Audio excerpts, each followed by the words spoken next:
So, so hello and welcome to the Jefferson Educational Society's digital programming. I'm Ben Speggen and I'm the Vice President at the Jefferson and I'm a contributing editor at the Erie Reader. Joining me in conversation is the one and the only Mr. Steve Scully. So Mr. Scully is the renowned host of the Washington Journal and C-SPAN senior executive producer and political editor. And as last week tonight's John Oliver has declared many times, the most patient man on television. He's also been named by the Washingtonian as one of the Capitol's top 50 journalists, has received the Fitzwater Center for Communications Award for exemplary journalism and public service, has served numerous years as on the executive board of the White House Correspondents Association, and was at its helm as its president from 2006 to 2007. But of course, in Erie, Pennsylvania, we know him as one of our own, a native son we are proud to declare one of ours. And at the Jefferson, we know Mr. Scully from his years of having served as the Global Summit's chairman, a role he took on after being awarded the inaugural Thomas B. Hagen Dignitas Award. Here, the renowned interviewer becomes the interviewee. We're here to talk about 2020, a year that's been far from uneventful. From the upcoming presidential election to COVID-19 to unrest in the streets to covering the campaigns, sometimes from an in-home studio, we're here to hear from Mr. Scully.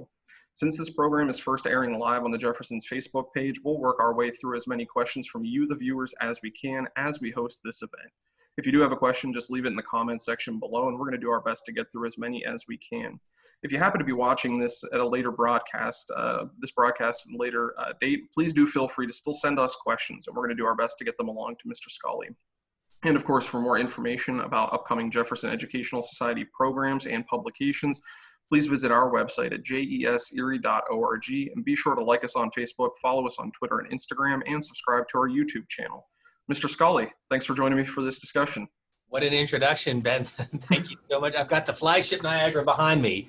I'm not in the home office. I'm in Washington, D.C., which is a very quiet and surreal town these days, but it's great to be with you always. So great to have you, Steve. And I want to get to some of that boots on the ground reporting to tell us what the streets of D.C. are like, but let's start with an easy one, 2020. If you had to sum up the first 6 months in 6 words or less, what would they be? In 6 words or less, I would say unpredictable, surreal, different. If you think about what happened in January with the Iowa caucuses, maybe that was a precursor to what was going to happen in this election year, because few people really gave Joe Biden a chance to get the nomination after his early stumbles in New Hampshire and in Iowa. But of course, a lot of things came together for him, most notably in South Carolina, and then COVID-19.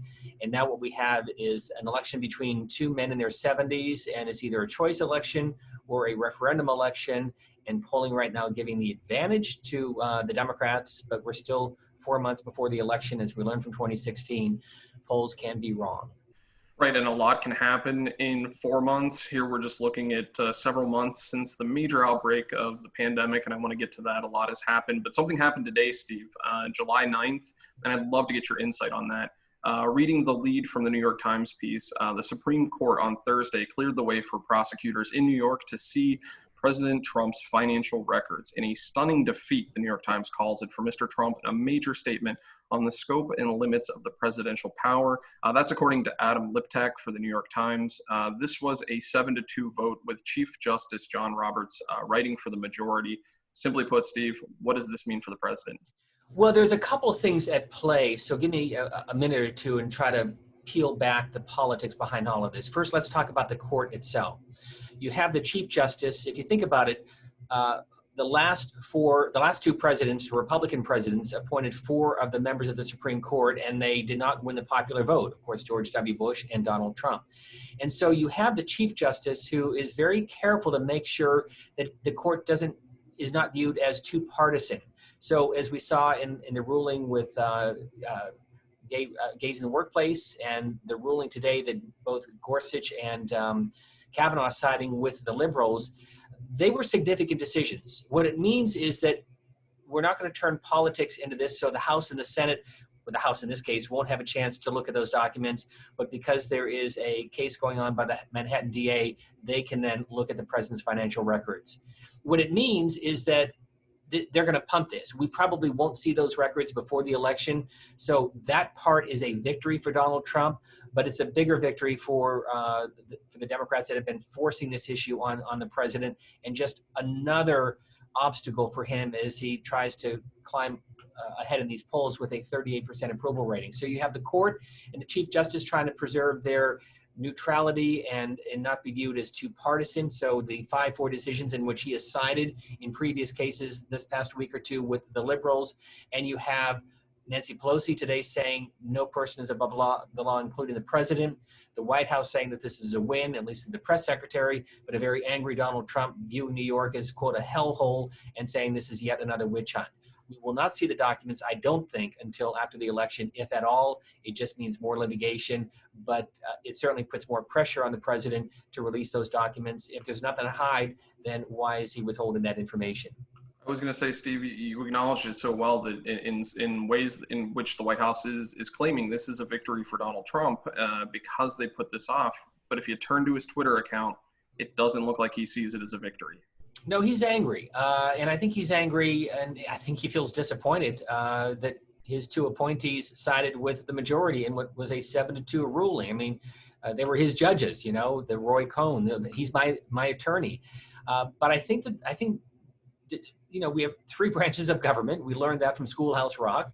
And I think the Chief Justice is very, very careful to make sure there's a lot of pressure among Democrats to add 2 more justices to the Supreme Court to make it an 11-member court, not 9-member. And I think he wants to make sure that that doesn't happen. And he's going to look for ways to get that majority in place. And we saw that today in the ruling that basically that only had Alito and Clarence Thomas in the minority. And so, Steve, I want to switch gears just quickly here. Let's turn attention to Joe Biden. And a lot of discussion around the senator has been his pick, the former vice president. It's been for his pick for vice president. How important is that decision in this race, in his campaign? Well, breaking news, it's going to be a woman. So we know that. And of course, since George Floyd, the pressure obviously to have an African-American woman as VP. George Will today with a really interesting piece about Karen Bass. She is a California Democrat, head of the Congressional Black Caucus. Most people speculate that it's going to be Kamala Harris, but I think that there are others who are now rising in stock. Tammy Duckworth, Democratic Senator from Illinois. Tammy Baldwin, openly gay, from Wisconsin, very qualified. I have this one theory, and again, it's just my own speculation, not based on anything other than what would be a strong ticket for Joe Biden, and that would be Michelle Obama. She says she doesn't want to be on the ticket. I take her at her word, but I think that in the Biden campaign, they would look for ways to try to get her on because it would be a formidable ticket for her and for the Democrats. So what Joe Biden has to do is he's got to thread the needle. He's going to pick a woman. We know that. He's got to make sure that African-American voters are happy with that choice because they have felt in the past that they've been, you know, ignored to except when they come for votes every 4 years. But he's also got to pick somebody who people say, I can see that individual as president on day one. Joe Biden is 77 years old. He said in the past to a CBS News interview that he anticipates to be a transitional president. He's never said he'll only serve 1 term, but you can read into that maybe he'll view this as a time to, if he's elected, to refocus the ship of state and put the country in a different direction. And then 4 years out, let the Democrats figure out who his successor would be. But if you pick somebody like a Kamala Harris or a younger person, it's likely that they would want to be president someday down the road. If you pick an older person like a Karen Bass, as George Will pointed out, maybe the 2 would serve 4 years and then, move on so somebody else can take over as the nominee. So a lot of variables at stake, which is a long way of saying I have no idea who he's going to pick. But I do think the decision will be announced in early August, so about a month from now, probably a week or 10 days before the Democrats convene in Milwaukee. So why then jump the gun and announce before the conventions? Because I want to talk about the conventions later, but what's the benefit of making that announcement for Biden before the conventions? Why not just wait? There's a couple of reasons. I just read a great new book, by the way, by Peter Baker and Susan Glasser on James Baker, and they talk about the Dan Quayle selection and how that was kind of maybe delayed too late, and there was not enough vetting of Dan Quayle. And so you've looked at other models the selection of Walter Mondale by Jimmy Carter, or the selection of Al Gore by Bill Clinton. You kind of get a twofer. You roll out that nominee a week or so out, you take away, and there's not going to be any suspense anyhow at this convention, and it's going to be unlike any other convention anyhow, because there won't be a whole lot of delegates in Milwaukee. So get it out early, make that news cycle, and then build up to the convention itself. It could be, the weekend before the convention or that Thursday or Friday before, to kind of roll out the Biden agenda. But by all accounts, they're not going to do it in Milwaukee, especially because Milwaukee is not going to look like previous convention cities. And I do want to get to that, but I can't just gloss over. You said Michelle Obama. That's a speculation you have. I think that a lot of people would wrap their arms around that. I think others might suggest that makes the Democratic Party potentially look weak with all the other candidates who are in office right now or who have been working to court the position, including somebody like a Stacey Abrams, who's been public about wanting to be considered. Do you think that weakens the party, or it gives it some strength to go after somebody like a Michelle Obama for that VP nod? Well, you have to look. I think Stacey Abrams has been very vocal that she would like to be the running mate. Some have said maybe she's been campaigning for it too much, and that somebody more like a Kamala Harris. You make a good point. You look at Kamala Harris or Val Demings or the mayor of Atlanta. They've all had executive or legislative experience, and so they would make them formidable candidates. You look at, though, what would energize the base of the party, that Michelle Obama would be that person. Again, I don't expect her to be the nominee. I'm just saying that from my standpoint, as you look at this field, because the vice president has said it's going to be a woman, and because there's a lot of pressure in light of, rightly so, in light of the George Floyd tragedy and the demonstrations around the country, and the fact that the base of the Democratic Party is African-American, and African-American women vote 90% of the time, that's going to put more pressure on the vice president. The one thing I would say, though, is that we still have a couple of weeks before that announcement is made. And so the news cycle may shift a little bit, and we're already seeing it with people like Tammy Duckworth and Tammy Baldwin being viewed as potential running mates. And as long as the base of the party is excited about that person, then I think, they'll rally around it. I don't think it's going to be Elizabeth Warren, and here's why. They don't want to lose a Senate seat.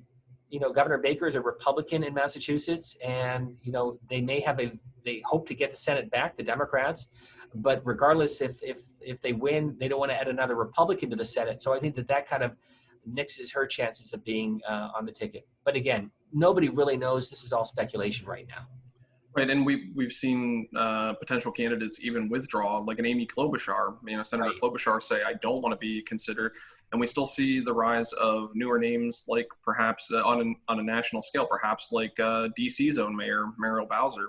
Maybe we see this shift greatly in the coming days. Let's move on to a different one. I do want to talk about the campaigns in the pandemic, Steve, but I want to ask first, reporting amidst a pandemic. What has this been like for you? In-home studio, working Sure. out of C-SPAN in the office today. Just give us a little bit of insight of what reporting through the COVID-19 pandemic has been like. Let me put a capstone on the running mate issue. Again, whoever Joe Biden picks, it's got to be somebody that the American people say, I can see that person as president if, God forbid, something happened. And so I think that's really going to be the overriding issue you're going to hear from the Biden campaign, because they don't want a Sarah Palin type debacle that I think that Republicans faced back in 2008. One of my jobs is to make sure that we're covering the White House, and we haven't been there because of COVID-19. And today, the White House Correspondents Association announcing that one of the reporters who's been at the White House for the daily briefings testing positive for COVID-19. This has been, a work in progress in terms of trying to figure out how to cover this pandemic. For us, we're now covering hearings virtually. We had planned to send dozens of people to the party conventions. Now we'll send fewer than probably 10. We'll be relying on pool coverage, or we'll be part of the pool to provide these feeds. We won't have a skybox at the convention cities. I'm going to be doing it from here in Washington, maybe from my home, and I do have a home studio. I still do a radio program in the afternoon. We're not out covering events. We're here. We're trying to stay safe. We're trying to cover the story as best we can. But it's been a real challenge. We launched a primetime Washington Journal program to really focus on these issues. We're putting hearings on the air primetime, live as well on the C-SPAN networks. But it's not business as usual because of this pandemic. And my thinking is that it's probably not going to change for another 6 to 9 months. I think we're going to be in this for the long haul until there is a vaccine. Well, and speaking of that change, the campaigns, to borrow a term from Doris Kearns Goodwin's canon, these are no ordinary times, and the campaigns are taking two strikingly different tones when it comes to the public appearances, and they're not shy about pointing that out. What are you observing about how the candidates are operating in these unprecedented times, and as we march on for the next few months leading up to the election? Well, that's a really interesting question, Ben, and I think part of it is beginning to shift on the Republican side. And here's why. At least 5 Republican senators have said, we're not going to go to Jacksonville. We're just going to stay put. We're not going to hop on a plane. We're worried about COVID-19. Even today, the Senate Republican leader, Mitch McConnell, adding some questions in terms of whether or not we really should be having this convention. The GOP looking at having the venue in Jacksonville outside. Hey folks, it's August, it's hot, it rains almost every day in Florida, so something that they've got to be prepared for. The Democrats have taken a very careful approach in terms of making sure that it's going to be a virtual convention. There will be fewer than 1,000 people, I think, in the convention cities. A lot less reporters covering what's happening in Milwaukee. Again, most of us doing it from either New York or Washington and anchoring our coverage. And I think that the Republicans might be getting to that point, especially now that Florida is seeing such an uptick, or at the very least, those delegates have to wear a face mask because the last thing that they want is to have a rise in COVID-19 out of Jacksonville and what they saw in Tulsa, Oklahoma, where they promised 20,000 people in the venue, fewer than 6,000 showed up. You can blame it on the media, you can blame it on coronavirus, you can just say that the Trump campaign may have overhyped that event, but nevertheless, they need to make sure that whatever they do, they fill the venue or have another plan to make sure that they don't embarrass the president. So a lot of variables at stake. And this fall, we're not going to be on a charter plane with Biden or on Air Force One with Trump going from city to city with 4, 5, 6 events a day, because I don't think that they're going to happen. Joe Biden's traveling across the Delaware border to Pennsylvania today to give a speech, but he hasn't really ventured much beyond Pennsylvania, New Jersey, and Delaware. So beyond the conventions, beyond the debates, and there will be at least 3 debates for the presidential candidates and 1 VP debate, we're not going to see these huge gatherings, these huge rallies, and barnstorming around the country because for the safety of the candidate, Joe Biden's 77, President is 74, and the fact is you're not going to get huge crowds at these venues. No, we already noted it's a scaled down move toward digital for the Democrats, and it's the move to Jacksonville at the pushing of the president. You mentioned Mitch McConnell's statements today. What does this say about the respective parties, and what is this? Do you think that there's going to be an urging from President Trump? There certainly was that urging to get to Tulsa, to have the campaign, to get out in front and be with people. It's hard to argue against how energized he is when he's in his element, when he's campaigning. Well, sure, because, from the president's standpoint, and this is no secret, he wants to get things back to normal, get kids back to school. The economy is going to come back. 3 weeks ago, the vice president said we plateaued at 20,000 a day. Now we're seeing upwards of 55 to 60,000 a day. The death rate is down. That's the good news. But, the whole premise of the president's reelection was you may not like me, but you like your strong economy. You like the stock market. Your 401k is doing well. That really was the overall premise of his campaign. You like he tweeted out the 401ks today. Yeah, that's what his message has been. The thing about coronavirus is that this has affected every single American. 9/11 affected the psyche of the country, but remember George W. Bush said, go back to work, go back to baseball, go shopping again. Life is going to return to normal.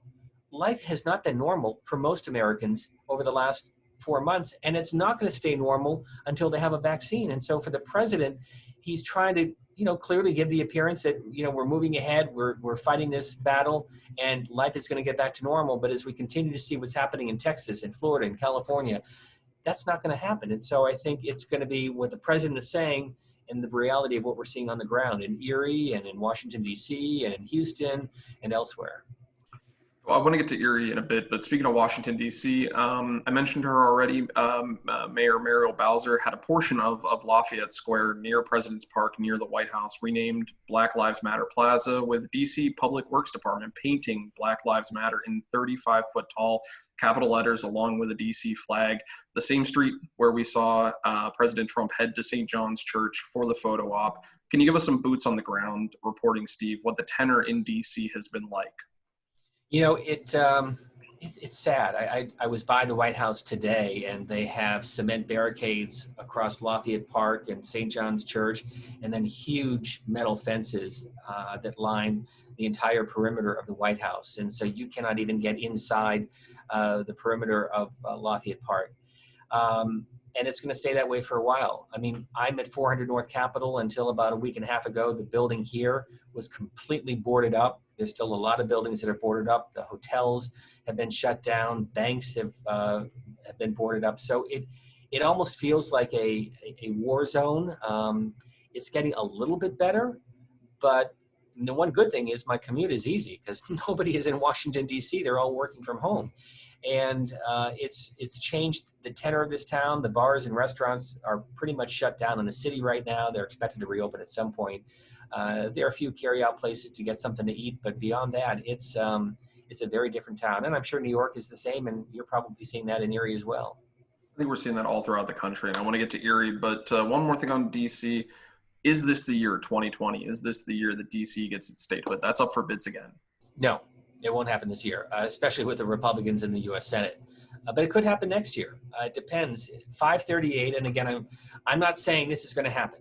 I'm attributing to 538, which has been looking at the polling numbers, saying right now it could be a Democratic tsunami where the Democrats gain seats in the House, pick up a majority in the Senate, and win the White House.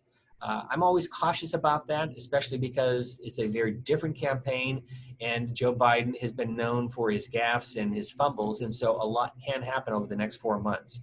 But looking at the snapshot of this election right now, and looking what's happening, the focus groups in Erie and elsewhere, the president does have an uphill battle. There's no question about it. He's at 38% approval rating. He's got an economy that has record high unemployment. Yes, the stock market is doing well, a lot of anxiety and uncertainty. And as I said at the outset, is this a choice election or a referendum? Because the Democrats want to make it a referendum on Donald Trump and kick him out. The Republicans want to make it a choice between Biden and Trump, and they're doing everything possible to make Biden look very weak and, out of touch and, questioning his mental acuity. And so we're going to see a lot more of this. Biden's raised a lot more money than Trump in recent months. The Democrats have the wind behind them at the moment, but as you rightly pointed out, it was just 4 months ago that COVID-19 became something that we're all dealing with today. 4 months from now could look very different. One last point I would make, though. The die of this campaign will probably be cast by mid-October. I think we'll know by then what's going to happen. If it's a very close race, polling-wise, it could go either way.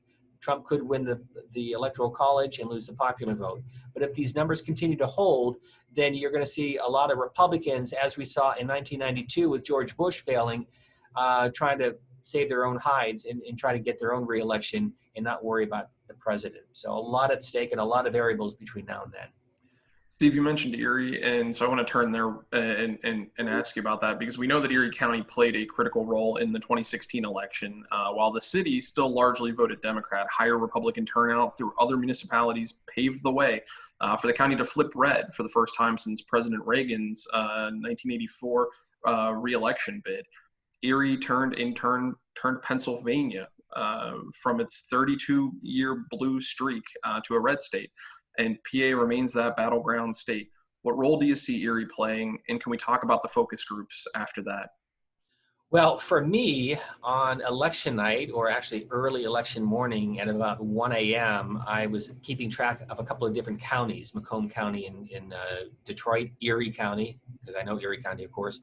And when I saw that Erie had gone from blue to red, had voted for Trump, and then saw the state flip for Donald Trump, I knew right away that Donald Trump was going to be our 45th president. In fact, I announced that at about 1:15 in the morning, and I was with my colleague Susan Swain, who was a little cautious, rightly so, but I said, Susan, if Hillary Clinton has lost Pennsylvania, she has lost the election. Of course, she also lost Michigan and Wisconsin. So, Erie's, it's always been a good bellwether. It's always been an area where companies like to test market products because it can be a fickle market in Erie. People have discriminating taste. But it also represents, I think, where the Democratic Party is. And Hillary Clinton did not address the issues that were important to the people of Erie. I think Joe Biden is doing a better job, in part because he's from Scranton. He understands, the lunch bucket working class folks in Erie. But I also think, what the Democrats forgot about in 2016 is that, except once in 1988, after 8 years in power, the party in power loses the next election. The only exception, of course, was George H.W. Bush in '88. But from World War II through, post World War II through 2016, it's always been the same, that the party in power has 8 years and then they lose. The other thing is Hillary Clinton, obviously she didn't campaign in Erie. She didn't campaign in Michigan. She wasn't in Wisconsin. And so it was a campaign based on analytics, but not on a strong message. I think you're not going to get that from Biden today, talking about his Buy American campaign, focusing on economic issues. So that part is going to be very different. And for the president, he was able to attack the Clinton campaign and Hillary Clinton and NAFTA in a very effective way. Voters want you to talk about their aspirations. And Donald Trump was the change candidate of 2016. Hillary Clinton was not. And I'm glad you mentioned that. I think that was such a critical role that Hillary Clinton did not visit Erie, PA. We did see the VP. We did see Tim Kaine show up, but we did not see Hillary Clinton. I think it'll be interesting to see the amount of attention that Joe Biden pays to Erie, Pennsylvania in particular. But that focus group from Alexi McCammond, our good friend, who was here at the last Global Summit from Axios. Earlier in late June, she reported that for the first time in 16 of the monthly swing vote focus groups, that, quote, more participants opposed President Trump than supported him. That happened to be in Erie. That's the first time it happened in their focus groups. Why do you think that President Trump is losing the swing voters in places like Erie? Well, and Lexi, having come to the Global Summit last year, is now keeping a real close eye on Erie. So you can check her reporting at Axios.com. And I'll come back to your point. I want to mention one other thing about the swing voters, because after Bill Clinton became the nominee in 1992, one of the first things he did, and we did, and I did, is hop on a bus, and he traveled from New York City through New Jersey, through the heartland of Pennsylvania, into Ohio, Indiana, and ended up in Illinois. And it was in small towns where the Clinton-Gore campaign was really trying to resonate the message of "it's the economy, stupid." Again, another variable of what Hillary Clinton did not do in 2016. You have to have a message, and you have to talk about the future, not about the past. Campaigns are always about the future. In terms of the focus groups with Erie, I think it's interesting, and I did an interview with the person behind that focus group last Sunday, and he made the point that they were talking to a lot of Trump supporters who want to vote for Donald Trump again, but for a number of reasons, whether it's the tweets, whether it's his bombastic approach to the presidency, whether it's uncertainty over the economy, and the economy is an overriding factor in this campaign. They just can't, get themselves to do that. And what we're seeing this year too, more so than in 2016, are these anti-Trump Republican groups led by, the Lincoln Project, spending millions of dollars, not to elect Joe Biden, but tearing down Donald Trump. And their ads are very, very effective. So I think you have a real division, even more so than 2016 in the Republican Party. You have Donald Trump running a campaign to his base, but not really expanding his base the way that other campaigns have tried in the past. And the circumstances of the economy, today's Supreme Court ruling, the whole issue of does he read his presidential daily brief, the whole Afghanistan story, and did Russians pay a bounty on Afghanistan? And I think, pulling out of the World Health Organization, I think just a combination of things, people are like, do we want 4 more years of this? And that's the question that they're going to ask themselves. Do we want 4 more years of Donald Trump? Kind of like Ronald Reagan. Are you better off today than you were 4 years ago? Well, the question this year is, Do you want 4 more years of Donald Trump? And that's what voters have to ask themselves. Well, and it's something I feel like people have been asking for a while. I remember when General Michael Hayden, also at the Global Summit 2 years ago, raised that very question that he just said, we can take 4 years. I don't know about 8, and I don't know about the country taking 8. So, what an interesting time! What a time to be alive and months to be living through. But let me emphasize, Donald Trump could still win this thing. Don't follow under any illusions that if you look at the polling right now, there are so many things that can happen between now and then, which makes politics so interesting. Well, and I think that's one of the things that people are trying not to lose sight of, because for how long in the lead up to the 2016 election, Donald Trump was not taken seriously as a candidate. People thought it was all but a lock for Hillary Clinton. Even New York Times, the evening of, the needle was so far over that she was going to win, and then just minute by minute and hour by hour, it ticked away, and Donald Trump comes out victorious. So still certainly a possibility. You had a chance to talk to the president in 2019, and when you interviewed him, you asked what I thought was a great question that I want to frame to you. You asked him what the most difficult day in the office thus far had been, and he referenced school shootings. For you, with years and years of just amazing and thoughtful reporting, Steve, what's been the most difficult day for Steve Scully reporting? What's been the most challenging story you've had to cover, what you've had to work on? It has to be 9/11. But COVID comes pretty close, because you think about 132,000 Americans have died because of coronavirus. And even members of my own family who have battled coronavirus, a brother-in-law who died from COVID-19 earlier this summer. But 9/11, being, here in Washington, seeing it firsthand, covering President Bush, seeing his emotion as it unfolded over the days that followed, being on the air when that first story unfolded, thinking initially there was a report, I got a note that a plane hit the World Trade Center, thinking it was an accident, but it was a clear day. We all know that now, and we're approaching next year the 20th anniversary of 9/11. And then coming full circle and being down at the Bush Library to talk to both President Bush and Laura Bush about that day, that moment, and then how it transpired. And if you think about it, that was a moment that forever changed our country, very much like Pearl Harbor for my parents and grandparents.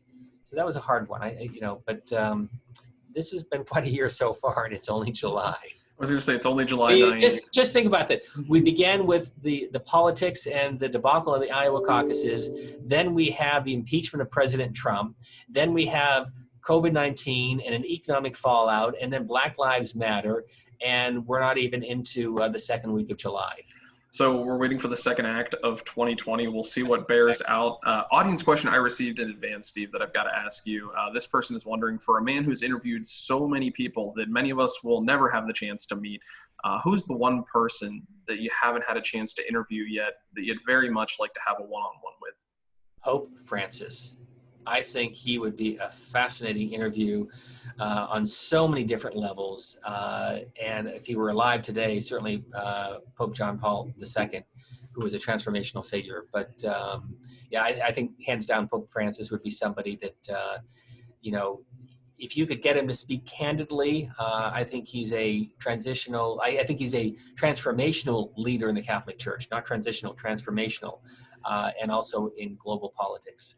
And if anybody could get him to speak candidly, Steve, it'd be you. But if you could only ask him one question, what would your one question for the Pope be? Will the Catholic Church ever allow women to be priests? That would be the direct question. The more broader question would be how he sees the future of the church in light of everything that's happened over the last couple of years, from the sex scandals to the financial crisis to, the divisions within the church, where he sees the Catholic Church in the next 50 years. Great questions. And for a man who asks so many questions in interviews, you've got to have ones you return to time and again. What's your favorite question to ask interviewees? An easy one is, explain what you mean, or why did you say that? I mean, one of the biggest tricks, not tricks, but tactics I use, and I'll give full credit to the late, great Tim Russert from Buffalo, New York, and NBC, but he often did this as well, is I'll take the words of that person and read it back to them One of the best examples I can give you, we talked about President Bush. I did the second to last interview with George W. Bush in the Oval Office. Everyone focused on Barack Obama, a lot of change going on in the country, but I wanted to get a sense about how he viewed his 8 years. And so what I did is I went back to his speech in Austin, Texas, the night that the Supreme Court in a 5-4 decision said that you are the 43rd president of the United States. And he gave a speech talking about trying to bring the country together again, and he wants to be a uniter. And I read that to him, and we're in the Oval Office, and I said, Mr. President, what happened? And he just kind of slumped back in his chair, and it's as if the air came out of the Oval Office, and he took a deep breath, and he said, I guess I was a more hopeful person back then. And so I got more out of that interview by just listening and by using his words, not being confrontational, but trying to be direct. And, if I said, Mr. President, you failed over the last 8 years, he'd be very defensive. But in this case, he was just kind of taking it all in. And I think that you get more with that approach. So that's one of the tactics I often use. And we see more and more of President Bush now in the media, a younger president who is now living out the post-president life. And we've seen that with Jimmy Carter still active. Actually, a happy belated anniversary to he and Rosalind. 74 years together just the other day that was announced. Looking at presidents past office, another audience question here. How does one live beyond the presidency is the question. Is how does one then go from being the most powerful person in the free world to living beyond that from your perspective and coverage? And look, it's a letdown. I mean, you think about it, you are the center of the political universe one day and you leave office and, you're Jimmy Carter after 4 years trying to figure out what do you do for the rest of your life? Well, he started the Carter Center. I just read another great biography on Herbert Hoover, who left office in 1932. He lived until 1964. And so he moved out west, and then he tried to figure out he didn't like it out there. He was in Palo Alto. He ended up in New York, lived at the Waldorf Astoria, started the Hoover Institute. So, I think for Trump, if he loses, it's going to be very hard because he's been used to the media after everything that he said, especially if he loses after one term. I think it's easier after 2 terms because it's coming. We talked about Michelle Obama. I think the Obamas are very happy moving back into private life, writing books, giving speeches, having a role in the political process. Bill Clinton, on the other hand, he'd still be president today if he could. He loved every minute of it, and he was active until the very end. So they do have what they call the President's Clubhouse. It's across the street from the White House. So if they ever come to Washington, next to Blair House, they have a place to stay if they want to come. But depending on the personality, it's hard. If Biden is elected, if he leaves office after one term, he'll be in his early 80s. So you presume that, he might build a library, again, if he wins, and then, steps off into the sunset. The one interesting thing, and I don't have the answer to this, but I would ask Donald Trump, if and when I get another chance to sit down with him, is when he leaves office, would he do what George W. Bush did, which is basically step in the background, or would he insert himself into the story every day and critical of his successor? So, Well, Steve, you might anticipate where I'm going with this next audience question because I think it's on the minds of a lot of folks. Since Washington to Adams, it's been a peaceful transition. Do we think that there's going to be a peaceful transition in the event that Donald Trump does not win re-election? I think so. I do. Donald Trump, it's interesting when you're around him one-on-one. He's a very gracious person. He wants you to like him. He's very kind in terms of trying to talk to you. Make sure you're comfortable. Can I get you a Coke? Do you need anything? He's a gracious host. There's a reason why he was elected president because he conveyed that. Even though there's a different Donald Trump through his Twitter stream or through some of his remarks that he gives in public. But I think, and here's what I think would happen is I think. There's enough institutionalists in this country, including Chief of Staff Mark Meadows and the Senate Republican leader Mitch McConnell, that says, okay, Mr. President, if that happens, if he loses, it's time to leave the stage and do it peacefully. We're not going to have a military takeover. We're not going to have cabinet members that are going to refuse to leave. He may give some bombastic remarks and be very critical of Biden, but there's a lot of speculation on that. I don't see that happening. Because I think there'll be enough people around him that will say, for the good of the country, this needs to be peaceful. But he's a very different president. We all know that. Nobody thought he would win. He's the Wendell Willkie of 2016. Never had any experience, but Willkie lost and Trump wins. Do you think he's transformed the presidency forever? We don't know that. That's a great question that we don't really know. I think in some areas he has changed the presidency, but I would argue that every president has added changes to the way that the president is run. Certainly the way he communicates via Twitter, I think that's something that's going to be, that or other type of social media will be permanent in terms of the presidency. But each president is a reflection of his and hopefully someday her personality. So I think, let me put two scenarios. If Donald Trump is reelected, he will change the presidency, I think, for the foreseeable future. Because 8 years of a Trump presidency will have an imprint on so many different levels: the Supreme Court, on other laws, and on other, whether it's executive orders or, infrastructure, whatever happens over the next 4 years. If Trump is reelected, he will change the presidency. If Trump is a one-term president and Joe Biden is elected, I think Biden is going to be much more traditional type of president, but he'll get a lot of pressure from progressives to make some big changes. If they have a majority in the House and the Senate, he'll have the incentive to do that. And so I think that the role of the president will be more traditional, revert back. Because think about it, why did Donald Trump win? He won because people wanted a change agent. They wanted to blow things up.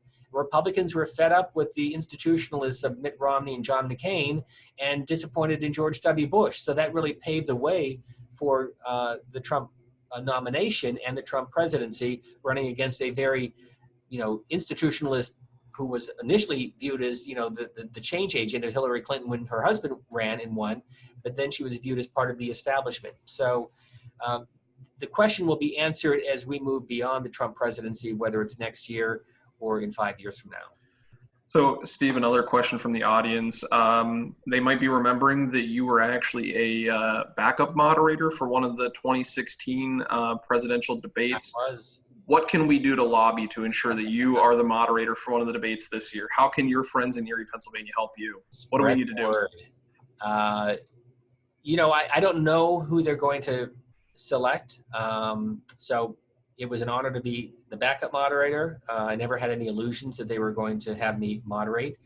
And so just spread the word. It would be a great honor to do it. But let's be perfectly honest. There's a lot of variables in play. First of all, the networks want to make sure, the major networks want to make sure that they have their person on the debate stage.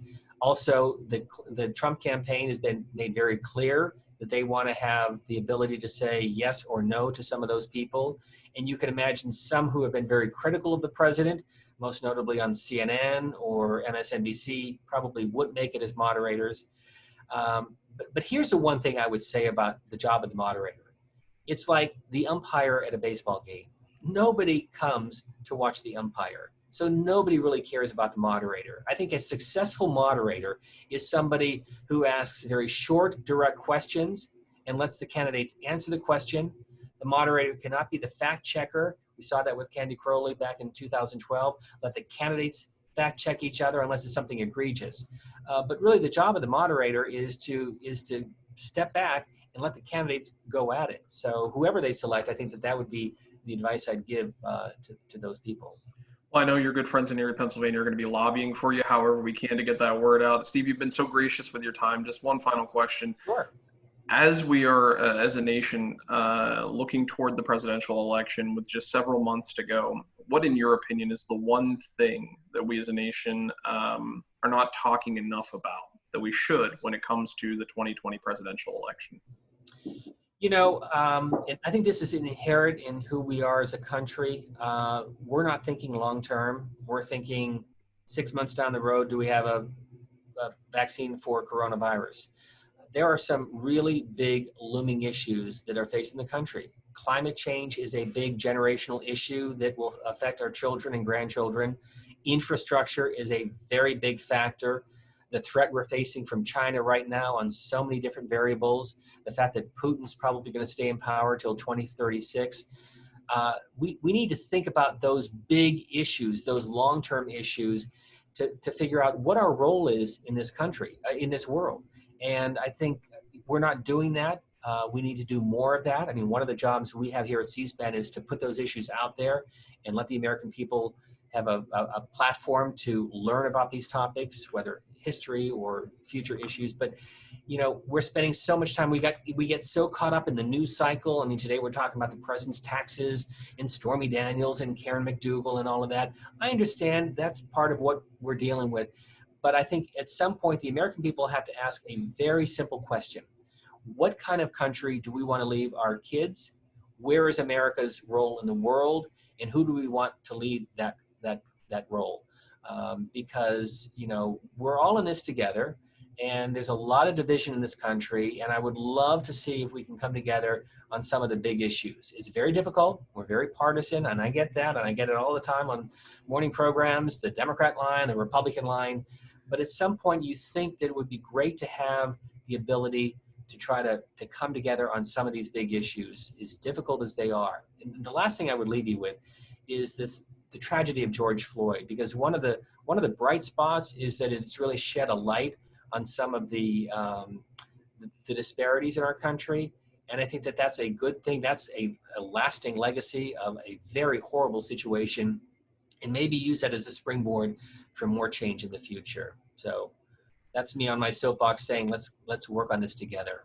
What a poignant note to end on. The multi-talented Erie native that we call our own, and so proudly, Mr. Steve Scully, thank you so much for taking the time to join us for this Jefferson Digital And everyone program. at Jefferson, to Dr. Ferky Ferrardi and everyone, thank you for having me, and thanks for all you do. You make Erie proud. Well, we try our best, Steve, and thanks to all of you watching along at home, tuning in live on Facebook, and watching later broadcasts of this. We are indebted to you for supporting the work we do here in the programming that we do. Steve, for those looking to connect with you and to follow along, where should we point those people? Well, first of all, hopefully there's a couple of family members watching, so I have a lot of brothers and sisters, so that will increase your viewership. Hey, you can follow me on Twitter, very simple, at Steve Scully. Check out my podcast, The Weekly.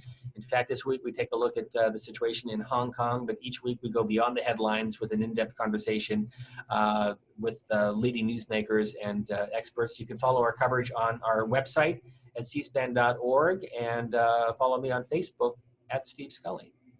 And of course, for more information on both past and upcoming Jefferson programs, as well as a host of publications, please do visit our website at jeserie.org, and be sure to like us on Facebook, follow us on Twitter and Instagram, and subscribe to our YouTube channel, where we'll put all of the great resources that Steve Scully just mentioned. For the Jefferson Educational Society, I'm Ben Speggen. Be safe, be sound, and thanks for listening and learning with us.